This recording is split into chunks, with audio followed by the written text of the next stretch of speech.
I love Cuphead. It's one of my favorite indie games. The gameplay is so invigorating, and it's in no small part thanks to the brilliant bosses. With the DLC having finally released, and with just how much time I've actually put into this game, I thought I'd rank the Cuphead bosses, cause, you know, nobody's ever done that before. Now try to remember, these rankings are just my opinion, and even the lowest ranked Cuphead bosses on my list still have something to like about them. There's no bad boss in Cuphead. Coming in at dead last is Goopy Legrand. This boss sucks. There's literally nothing to like about him. There's no creativity in his fight, both gameplay and aesthetic wise. He's just a ball. He jumps around for 2 minutes and that's it. That's the whole fight. He gets bigger for his second phase and then he just fucking dies for his last phase. Like, you literally fight his gravestone, which has one attack. Great job, guys. You see, this is why I only bought 7 copies of Cuphead instead of 8. Number 24, Wally Wobbles. This boss fight is honestly more annoying than anything. A lot of his attacks kinda just force you to hug the left wall for the entire fight. I think what irks me the most with this fight is how small his hurt box is in the first 2 phases. That goes for phase 3 as well, actually. Most of his phases just feel like they drag with how long it takes to get all your hits in on him. Coming in at number 23 is Rumor Honeybottoms. I fucking hate bees.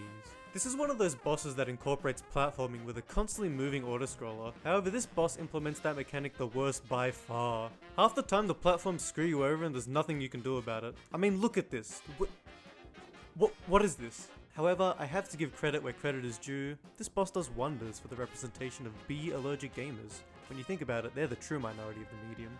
So actually, maybe I'll move this boss up to B tier for its inclusivity. Next on the list is Moonshine Mob. I fucking hate bugs. Bugs are gross. You fight this spider guy, he goes...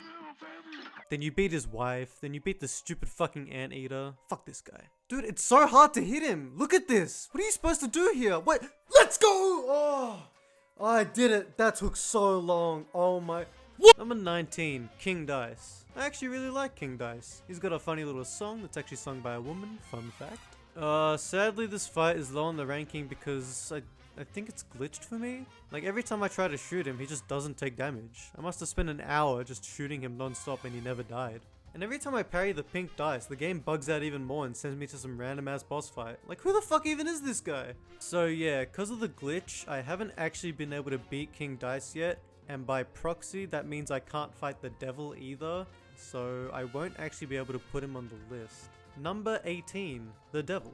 Again, I haven't actually fought him myself because King Dice doesn't work for me, but I watched some guy on YouTube fight the devil and it looks pretty cool. The part where his skeleton jumps out of his skin is kind of weird though. Don't know what's up with that. Like, could he have not just jumped into this hole with his skin on? The flower is easy. I've seen so many people online claim he's the hardest R1 boss, which is total horseshit. I've fought every boss at least 100 times and I've literally never had any trouble. Ah shit, wait. I've literally never had any trouble. What? Come on! I've literally never had any trouble with this boss. See? Easy. First try. It's as simple as that. You guys suck.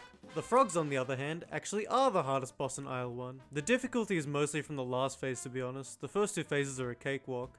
But then the last phase is this roulette wheel of potential attacks, which range from easy to what the fuck.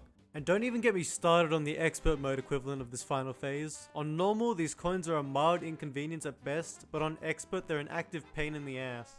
Number 15, this stupid ass robot. This iron giant ass, Robotnik looking ass boss can kiss my ass.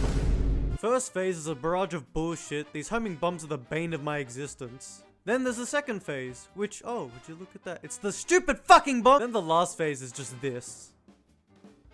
It's just this one attack for what feels like 5 minutes. The only reason the robot is this high up on the ranking is just because I forgot to put him at the bottom of the list.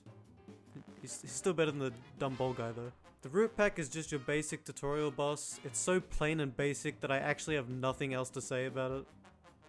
But actually, it does have a carrot. S tier. Ah, shit, I'm running out of time. Okay, speed round. It's time for the speed round. Captain Briny Beard is pretty funny. He shoots you with a fish thing and his boat shoots Dragon Ball lasers at you. I hate his barrel though. Tom and Jerry fight is honestly really nostalgic for me. I don't remember Jerry being German though. I also don't remember Tom being a robot, but it has been a while since I watched the show, so... Did Jimmy the Jimmy? How the hell whatever, shit name shit boss. The Phantom Express. I gotta be honest here guys, I haven't played this boss either. Every time I tried fighting him, I got jump scared right at the start and turned the game off. It was too scary. My brother beat this boss for me. My brother said to put him in F tier for Phantom Express. Mortimer Freeze is just the Chinese knockoff of Ice King from regular show. Chef Saltbaker's total horseshit. There's a million things on screen at all times with this fight. Saltbaker fucking kills a guy on screen, so he's debatably more evil than the devil. So why the fuck do these slow falling leaves hurt me? Calamari is top 5 because she's hot, the candy bitch is F tier because she's not, and the dog from Howling Aces is, I'll put her in the doggy tier. And now it's time for the top 3 Cuphead bosses! At number 3, Goopy Legrand. You know, he's really grown on me since the start of this ranking. What's there not to love about him? He's blue. That's about it. At number 2, Esther Winchester. This is my favorite DLC boss, and honestly one of my favorite Cuphead bosses overall. All of her phases are really creative and interesting. It's certainly a chaotic fight, but I think it's still within the realm of fairness, and the theming is too fun for me to not love her. Like, you literally fight a can of sausages as her last phase. It's fantastic. And finally, my number 1 indisputable favorite Cuphead boss is... Goopy.